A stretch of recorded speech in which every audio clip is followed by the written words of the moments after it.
जब बात CBI, income tax और ईडी जैसे घटक दलों से ना मिले तो फिर अपने फेवरेट पास टाइम, अपनी पुरानी गंदी लत जो जासूसी की है, उस पर उतर आते हैं लोग। कल रात को करीब 12 बजे मेरे पास एक मैसेज आया एप्पल से। एप्पल का नोटिफिकेशन, थ्रेट नोटिफिकेशन उसको कहते हैं।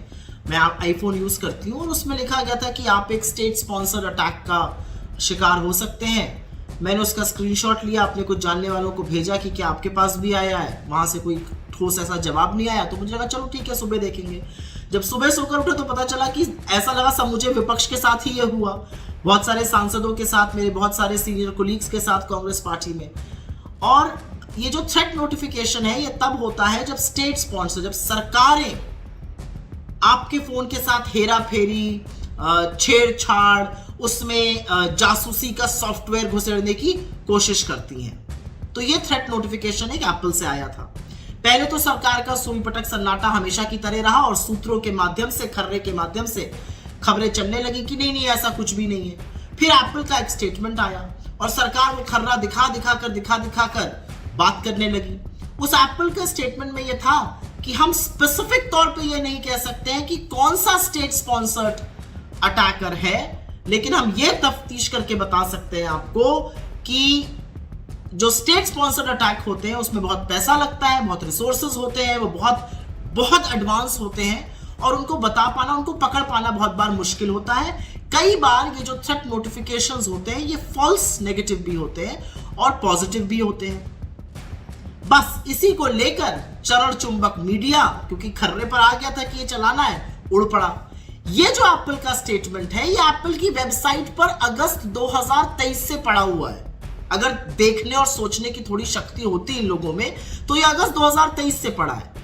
हमारे सबके पास थ्रेट नोटिफिकेशन आने के बाद कोई एप्पल ने अपनी नई पोजीशन या तफ्तीश करके नहीं बताई है। असल में तो एप्पल एक मल्टीनेशनल कंपनी है, उसने दारमोदार और ठीकरा सरकार के सिर पर फोड़ा है कि आप पता कीजिए कि ये कहां से हो रहा है। जो सरकार कहती है, और सरकार की थेथराई आप देख लीजिए, सरकार ने ये बीड़ा उन्हीं लोगों के ऊपर डाल दिया जिन्होंने बताया कि हमारे पास ये नोटिफिकेशंस आए हैं। हम सब ने तो स्क्रीनशॉट लगा दिए थे। तो सरकार की लॉ एनफोर्समेंट एजेंसी हाथ पे हाथ धरे बैठी रहेंगी, हम ही बताएं कि हमारे पास ये नोटिफिकेशन आया, हम ही प्रूफ करें, हम ही अपना फोन है, हम सब कुछ करें, सरकार कुछ नहीं करेगी। अश्विनी वैष्णव जी, आपको तो थोड़ी बोलने से पहले शर्म आनी चाहिए। आप तो वही रेल मंत्री हैं जो जब लाशों का तांता लग जाता है तो कहते हैं कंस्ट्रक्टिव क्रिटिसिज्म कीजिए। अब जब पता चल रहा है कि इस तरह के स्पाईवेयर फोन्स में आ रहे हैं तो आप कह रहे हैं कि ऐसा कुछ है नहीं। असलियत यह है कि ये जो सिलेक्शन पूल है लोगों का जिनके पास ये आए, ये अधिकांश विपक्ष के ही नेता हैं। ये आदत पुरानी है। याद होगा 2019 में पेगासस स्पाईवेयर के बारे में पता चला था। पहले वो एक्टिविस्ट के खिलाफ था, फिर वो राजनीतिक प्रतिद्वंदियों के खिलाफ, अपने ही कुछ नेताओं के खिलाफ, चीफ जस्टिस ऑफ इंडिया के खिलाफ, चीफ इलेक्शन कमीशन के खिलाफ, कई ब्यूरोक्रेट्स के खिलाफ जासूसी की जा रही थी। इस सरकार ने, मोदी सरकार ने आज तक कोर्ट में साफ तौर से ये कभी नहीं कहा कि हमने पेगासस का इस्तेमाल नहीं किया। अब दूसरी बात करते हैं, इन्होंने नहीं कहा, टेक्निकल कमेटी ने भी चुप्पी बनाए रखी, लेकिन साइबर सिटीजन लैब जो है, जो एक इंडिपेंडेंट एजेंसी है, और एमनेस्टी जो इंटरनेशनल एजेंसी है, और जो व्हाट्सएप का कोरॉबोरेशन डेटा आ रहा है, उसने तो 7 फोनों की तफ्तीश करी थी हिंदुस्तान से और उसमें साफ तौर से आया था कि इसमें मैलवेयर, इसमें पेगासस के अवशेष पाए जाते हैं। सरकार ने फिर भी नहीं कहा था साफ तौर से कि हमने नहीं यूज किया, डिनायल ही दे देते, लेकिन वो डिनायल भी नहीं आया।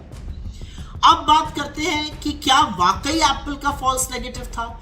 ये जो थ्रेट नोटिफिकेशन आया है ये पिछले महीने ही रशिया के 3 लोगों के पास गया था, जिसमें से 2 पत्रकार थे, और तब इसकी पुष्टि हुई थी कि वो सही बात थी। उनके फोन के साथ छेड़छाड़ हो रही थी, सरकार उनके फोन के साथ जासूसी कर रही थी। यही थ्रेट नोटिफिकेशन था। फाइनेंशियल टाइम्स ने मार्च 2023 में एक खबर की थी और उस खबर में कहा था कि भारत सरकार ने बड़े बड़े टेंडर फ्लोट किए हैं जासूसी का सॉफ्टवेयर और स्पाईवेयर खरीदने के लिए। उनकी शुरुआत 133 करोड़ से होती है और वो 10,000 करोड़ तक जाते हैं। तो भाई भारत सरकार के लिए ये खरीदना प्राथमिकता क्यों है, वो क्यों खरीद रही है, और ये खरीदकर अपने ही नागरिकों की, विपक्षी सांसदों की, विपक्षी नेताओं की जासूसी क्यों की जा रही है। तो ये सब देखते हुए मेरे पास 2 या 4 सवाल है सरकार के लिए। पहला सवाल तो यह है कि कैबिनेट सेक्रेटरी जिसके अंडर इंटेलिजेंस एजेंसीज आती हैं, वो साफ तौर से या तो आकर इसका कंफर्मेशन दे या डिनायल दे। सरकार ये क्यों नहीं बता रही है कि क्या इन्होंने स्पाईवेयर यूज किया है या नहीं किया है? ये पहला बात है। अगर किया है तो किस लॉ, किस कानून के तत्वावधान में किया है? क्योंकि असलियत यह है कि अब राइट टू प्राइवेसी एक फंडामेंटल राइट है, मौलिक अधिकार है, तो किस कानून के प्रावधान के तहत इन्होंने इसको इस्तेमाल किया है? तीसरी बड़ी बात यह है कि सरकार एप्पल के स्टेटमेंट के पीछे क्यों छुप रही है? वो तो प्री एग्जिस्टिंग, पहले से ही लिखा हुआ एक स्टेटमेंट उनके वेबसाइट पे पड़ा हुआ था 2023 अगस्त से। अब जो खबरें सामने आ रही है उसके बारे में सरकार क्या कहेगी? सरकार की लॉ एनफोर्समेंट एजेंसीज हाथ पे हाथ धरे क्यों बैठी हैं? और फिर से एक बार पीड़ित के ऊपर ये दारोमदार क्यों ठहरा दिया गया कि आप ही बताइए आपके साथ किसने जासूसी करी है? ये काम तो करना आपका है ना, सरकार तो आप चला रहे हैं। और अंत में मैं सिर्फ इतना कहूंगी कि सरकार जब जब डरती है और जब जब सरकार को अपनी हार नजर आती है और जब जब राजा के तोते में जिसमें उसकी जान बसी है उस पर शिकंजा और कसता है, राजा बौखलाकर इस तरह के काम करता है। ये सब डिस्ट्रैक्शन के टूल्स हैं, ये सब डिसेप्शन के टूल्स हैं, ये सब जासूसी के टूल्स हैं। और ये सब इसलिए हैं जिससे कि जो भी अडानी के खिलाफ बोल रहा है उसकी तफ्तीश होती रहे, उसकी जासूसी होती रहे।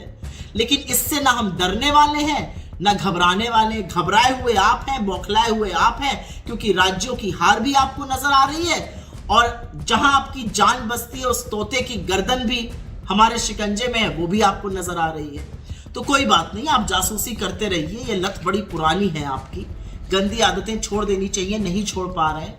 लेकिन ये देश जानना चाहता है कि ये हमारे पैसे से सुरक्षा के लिए अगर आप ले रहे हैं तो एक बात है, लेकिन ये तो आप अपने ही लोगों की जासूसी के लिए ये काम कर रहे हैं। ये गलत है, ऐसा किया नहीं जाता है, लेकिन आपकी बीमारी पुरानी है, उससे पीछा नहीं छुड़ा पा रहे हैं।